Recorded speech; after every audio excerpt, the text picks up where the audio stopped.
ever found yourself staring at an expiration date and wondering, is it still good to eat or should I toss it? Well, you're not alone. Expiration dates are confusing. And you know, they say in the United States, 30% of our food that is absolutely fine to eat gets thrown away every day by households and retailers. And one of the reasons is it's past that date. So in this video, we're gonna demystify those dates. You know, what does the best by, use by type of dates really mean? Who decides those dates? Does it mean that you should toss your food when those dates expire? How do you know if your food is still safe? What can you do to prolong the shelf life of your food? And we're gonna bust some myths out there and finally give some practical tips. So let's get started. You may be surprised that the US government only regulates one product with dating. You know what it is? Infant formula. That's it. That is the only product the federal government decides how the dates should be assigned. So where do these dates come from? Well, your state might have specific requirements. Well, I live in Michigan, and our state requires that all perishable items such as meat, milk, shellfish have a sell-by or best by date. And after that date, retailers can no longer sell them, nor can households donate those items to a food bank. Well, except for an exception. They don't have that for shellfish. Now, how does that make sense? I'd be more worried about eating shellfish that's past its date than I would about eating a steak, say. But that's what it is in Michigan. But what about if you live in Connecticut? It only requires dates on all dairy products, but it doesn't say they can't be sold after that time. Now, Montana has a sell-by date for its milk, and it has to be sold 12 days from when that milk is pasteurized. And then retailers cannot sell it. But if you live in New York, no requirements for dates whatsoever. So is it any surprise why people are confused? Well, there has been an attempt to have a standardized federal act. It's called the Food Date Labeling Act. It was introduced in 2019, again in 2021, and again in 2023. But it has not passed Congress. So right now, states and manufacturers have the say. So let's talk a little bit about those dates. You know, the best by, the use by dates. What does it mean? Well, I'm going to put it as simply as possible. It really is only about quality, not food safety. The manufacturers have decided at this point the quality is at its peak and it's going to go down in quality after that. So does that mean it's unsafe to eat? No, it doesn't. An example might be your crackers that you have on your shelf. Okay? Past the date, will it kill you? No. Still good. And I made a video where it was years after I had vacuum packed and put them down in the basement. I just wanted to see what would happen to Ritz crackers. And guess what? And yep, I'm a Ritz cracker type of girl. So here we go. Again, good seal. Smells fine.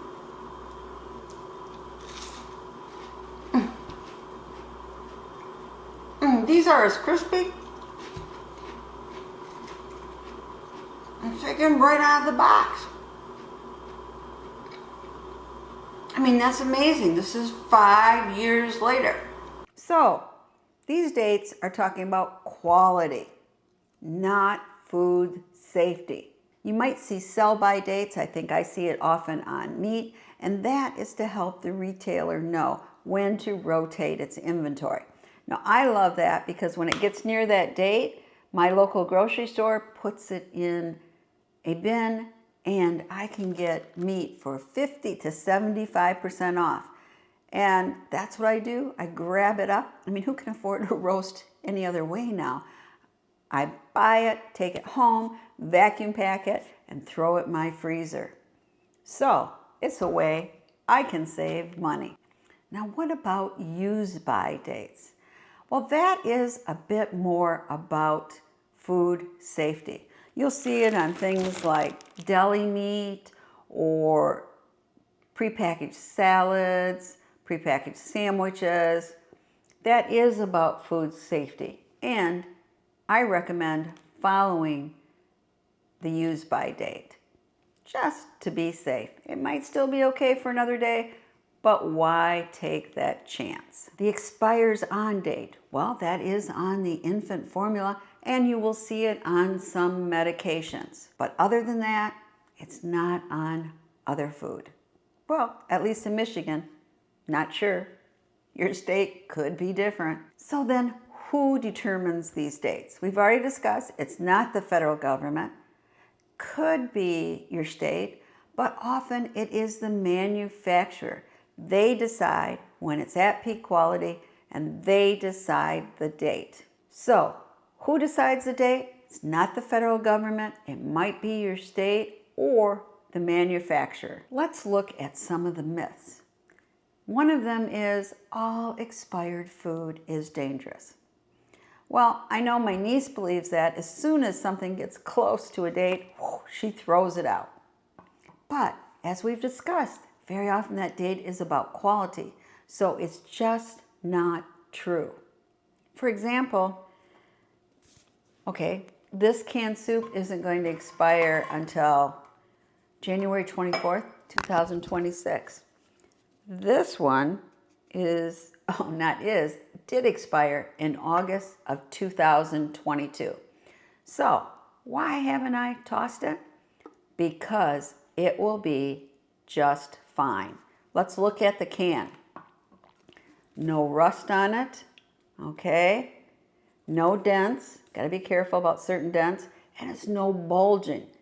And bulging is a really bad sign. It could have botulism.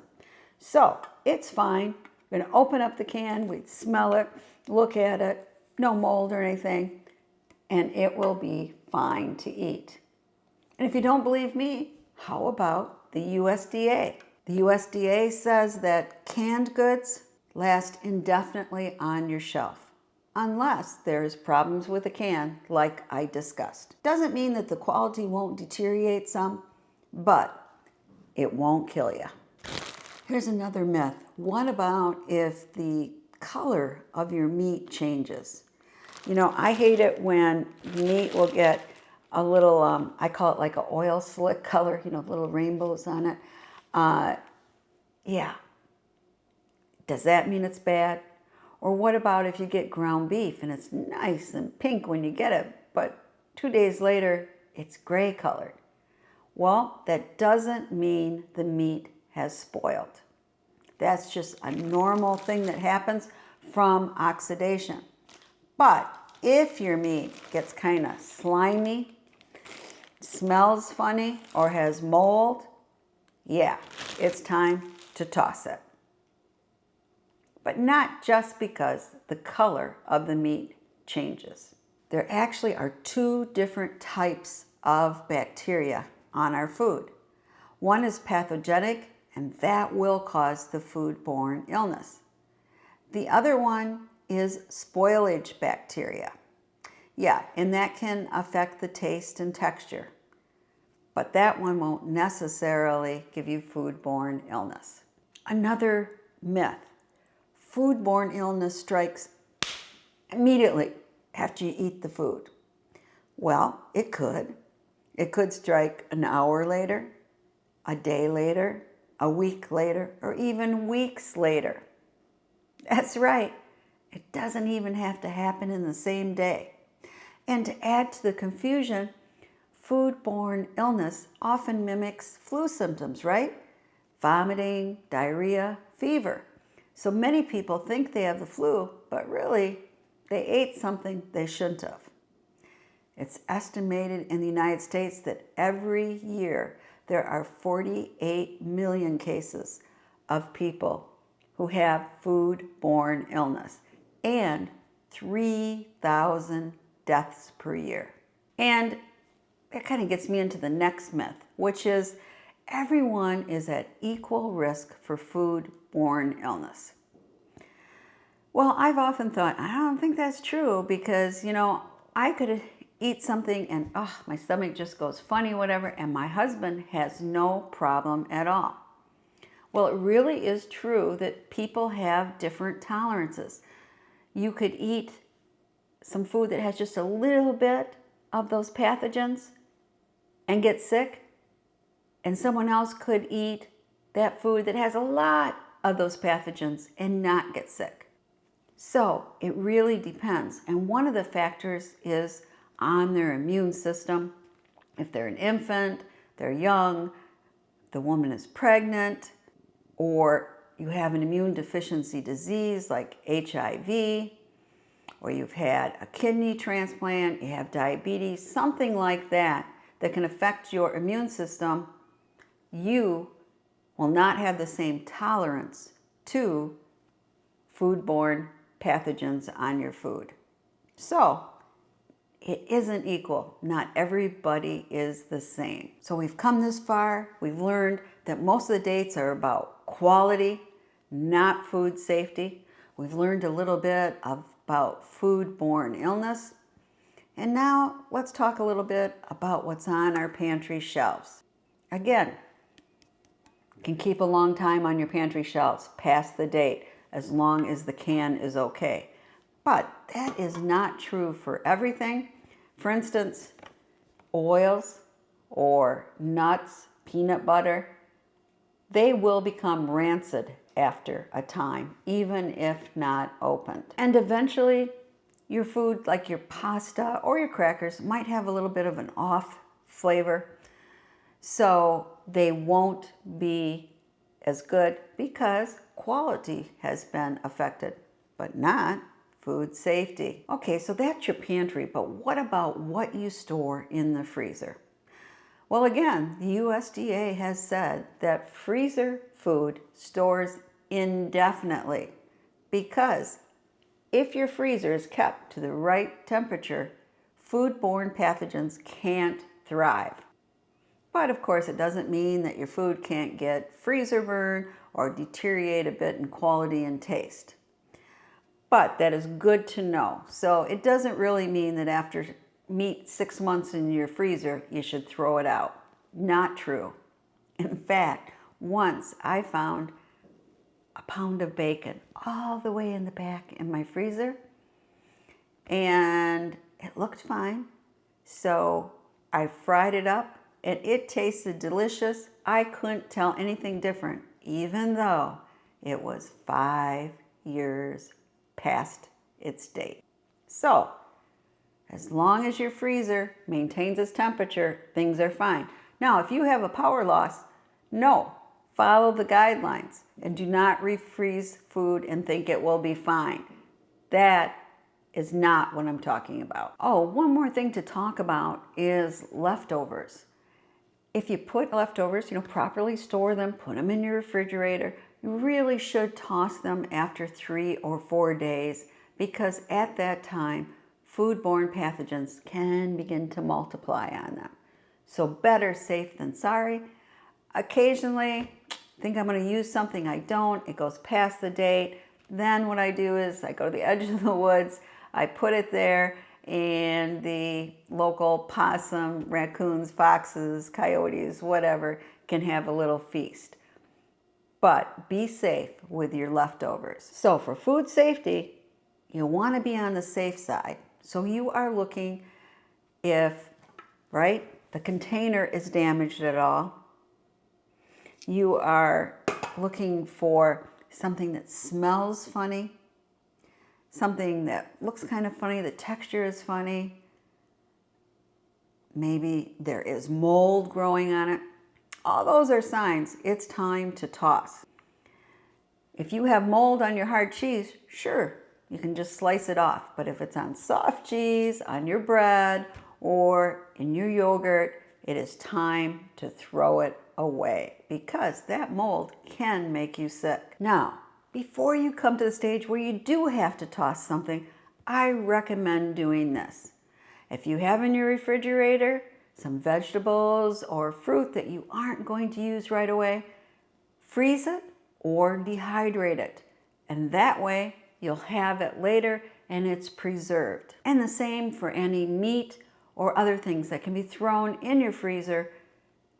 That's so much better than throwing it in the garbage can. But I think one of the problems is we sometimes forget what we bought. I mean, people rearrange things in the refrigerator and something gets way in the back or in the bin and it's like, oh, you know, it's all slimy and gross. It's too late. So one of the things we want to do is try to keep older things in the front of our refrigerator so people see them and use them first. You might also want to try having a little dry erase board to write things on. But I don't know, if your family's like mine, I would be really good about that. I'm a detailed-oriented person. But my husband wouldn't. He'd use it and completely forget about changing things on that dry erase board. So it doesn't really work for me. But you want to have some system for your refrigerator, your freezer, and your pantry to be able to maintain your inventory so you don't ever have to throw out something that you spent your hard-earned money on. And there's software and apps that can help you with inventory. Amazon has different pre-printed inventory sheets you could use. And if you're like me, I just made my own Excel spreadsheet, and that's what I use by just doing a regular inventory of my dry goods and my canned goods.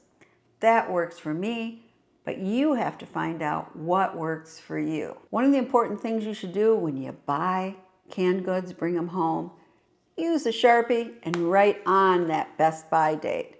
That way you'll know, because I believe in practicing FIFO. First in, first out. Rotate your supplies. And that way, if you maintain it, you will never waste food. I hope you've learned something new today. If you want to know how to keep baking supplies such as flour, baking powder, baking soda, things like that, long term, watch this video.